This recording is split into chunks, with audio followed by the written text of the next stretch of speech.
In this video, I look at some of the cross compilers that can be used with the Heathkit H89 computer. First, some terminology. A compiler is a computer program that accepts as input text in a programming language, such as C, Fortran, Pascal, etc., and generates machine code that can be run on a specific computer. In practice, it might output assembly language, which then needs to be run through an assembler, or P code or byte code that may in turn need to be compiled or interpreted. A native compiler is one that runs on a computer and generates code to run on that same computer platform. A cross compiler is one that runs on a computer, the host platform, but generates code that runs on another platform, the target platform. The main advantage of a cross compiler is that it can run on a computer that has more processing power, memory, or mass storage than the target platform. They're often used for developing for embedded systems where the target system has limited resources. For retro computers such as the Heathkit 89 with typically a 2 MHz 8-bit processor, no more than 64K of memory, and at most a few megabytes of mass storage, native compilers typically run slowly. Building even a simple C program can take several minutes to compile, assemble, and link. Using a cross compiler, the software can be built on a modern multi-gigahertz 64-bit CPU with gigabytes of mass storage in a few seconds. A disadvantage of cross compilers is the added complexity of having to configure the compiler for the target platform and to transfer the generated code from the host to the target. In this video, I'll look at some of the cross compilers that can be used with the Heathkit H89 computer. This is by no means an exhaustive list. These are just some specific compilers that I'm aware of and I've had some experience with. While most of the compilers will run on multiple host platforms, including Windows and Mac OS, I'm running them here on desktop Linux. The Amsterdam Compiler Kit, or ACK, is a retargetable compiler suite and toolchain written by Andrew Tannenbaum, author of the Minix operating system, and Cyril Jacobs in the early 1980s, and now maintained by David Given. ACK offers front-end compilers for a number of different languages, code generators, support libraries, and other development tools. There is support for the languages C, both KNR and ANSI, Pascal, Modula 2, and BASIC. I came across the Amsterdam Compiler Toolkit when using the Unix-like operating system Minix on early Mac computers, where it was used as the native C compiler. It runs on just about any host computer with a C compiler and some additional development tools. It supports more than a dozen target platforms, including CP/M. I built it for the CP/M platform from the Git source on a Linux laptop computer. I tried it with 3 simple Hello World programs, written in C, Pascal, and BASIC. The generated compiler can natively compile, in this case for Linux. All 3 programs compiled and ran fine on Linux.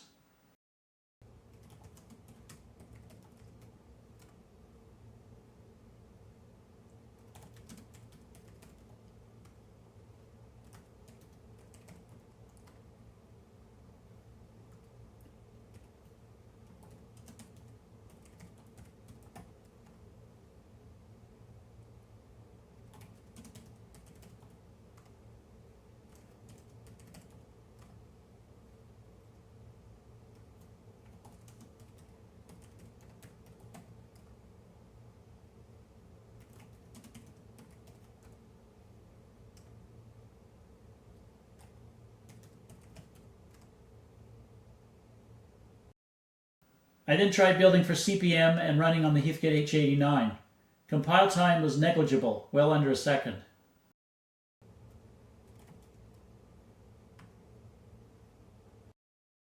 Here's the C program running on the Heathkit H89.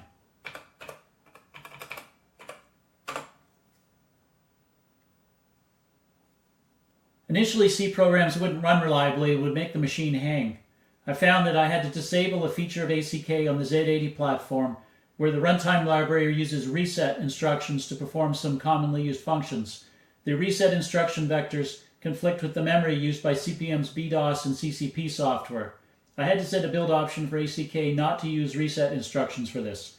With that change, the programs ran reliably. I tried some larger programs and found another issue with C programs that perform input. The fgets function won't return until a line feed character is entered, whereas users normally use return to terminate a line of input. I made a patch that helped fix this, but it needs further testing. Another limitation on the CP/M platform for all of the languages that ACK supports is that floating point math is not supported. Attempts to use floating point numbers will cause the program to terminate. I next tried building and running the simple BASIC program. Initially, it immediately exited with an error.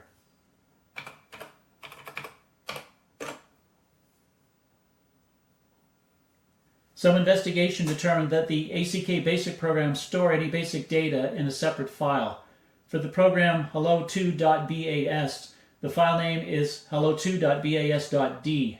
The file must exist on program startup. Unfortunately, that's not a valid file name on CP/M.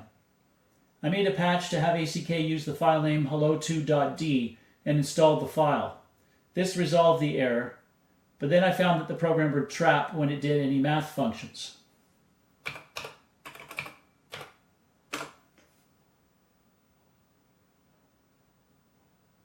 It appears that most calculations, even using integers, requires floating point math support, which is not available. I was able to modify my example to only do some simple integer math, and it ran.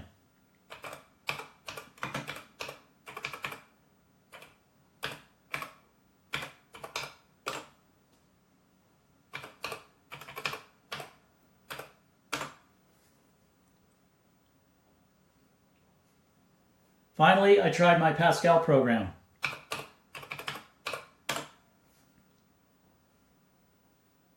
It ran okay other than the message which appears at the end of execution. This happened for several Pascal programs that I ran, and it appears to be harmless, but it doesn't happen on the Linux platform. In summary, based on my limited testing, the ACK compiler can be made to work to some extent, but there are some issues with the CP/M platform with all of the languages that I tried. Originally dating to the early 1980s, it appears that the CP/M platform isn't really tested, and in addition, the lack of floating point support is a pretty serious limitation. Overall, ACK doesn't look like a viable platform for CP/M unless more development and bug testing is done. Z88DK is a C compiler and assembler development environment for the Z80 processor that supports over 100 machines. It includes an extensive runtime library, actually 2. One of the targets is CP/M.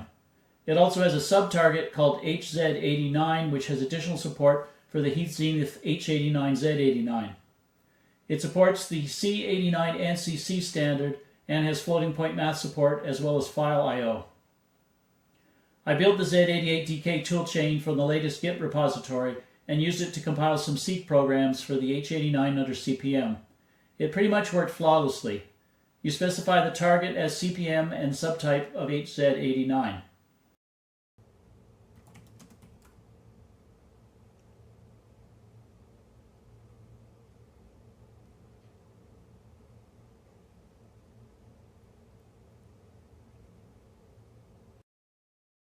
The software is actively being maintained. I did see one bug in CP/M file I/O. I reported it and it was fixed almost immediately. Here are some C programs running under CP/M. First, a simple Hello World program.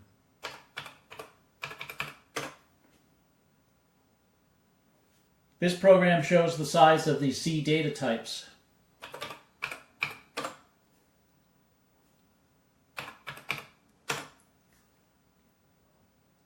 And a program that makes some CP/M BDOS system calls and displays the results. And a program that calculates prime numbers.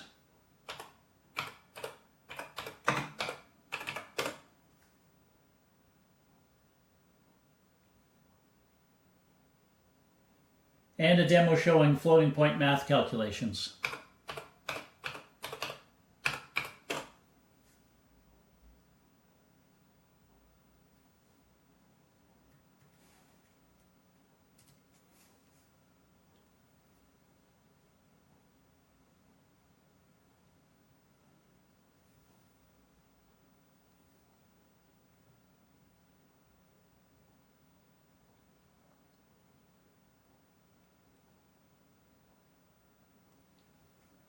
And finally, this is one of 3 text adventure games that I wrote in C that work fine under Z88DK, including the ability to save and load the game state to disk.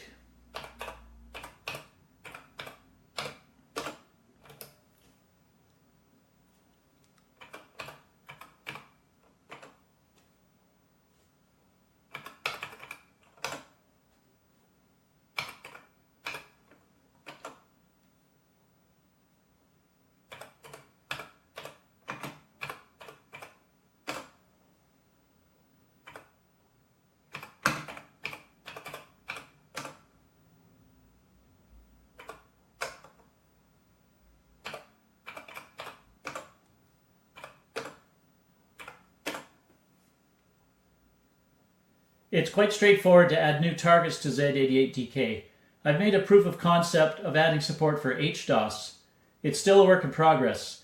It currently supports program startup, command line arguments, console I/O, making HDOS system calls, and program termination.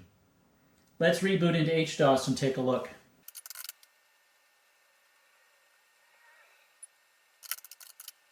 To generate HDOS executable ABS files, I wrote a small Python script that takes the raw binary file generated by the compiler and adds the small 8-byte header required by HDOS.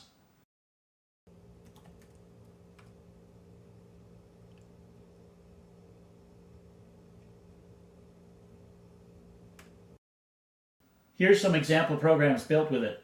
This program displays a string on the console, accepts keyboard input and echoes it back until you type Q.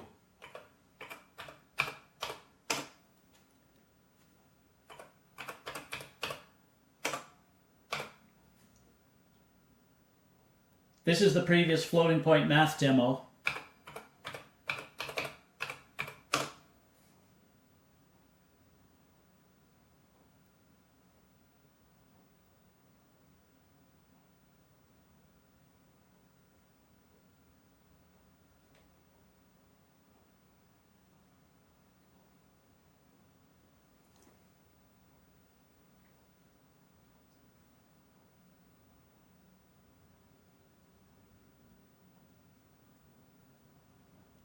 And the text adventure program.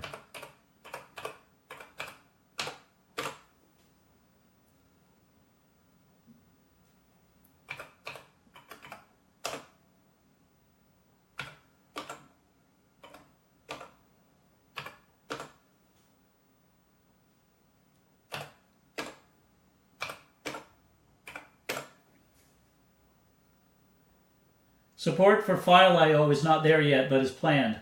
I hope to report more progress in a future video. In summary, Z88DK is my preferred choice for a C cross-compiler. It has full support for CP/M and works well, and can even be used under HDOS with some limitations.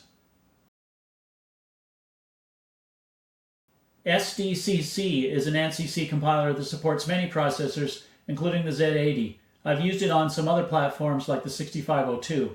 It doesn't have support for CP/M specifically. As Z88DK uses a patched version of SDCC as its main C compiler and adds additional platform and OS support, I didn't see any real benefit to looking at SDCC. Using a cross-compiler can speed up the software development process for retro computers like the Heathkit H89 and make it less tedious. However, they do take away from some of the retro computing experience. A solution like the CF flash card complements using a cross-compiler by making it easy to quickly and reliably transfer the files from the host to the target system. Another option is to run one of the available emulators. These can allow you to run an emulated Heathkit H89 or similar computer on a modern laptop or desktop and use native development tools, but often running faster than the original computer.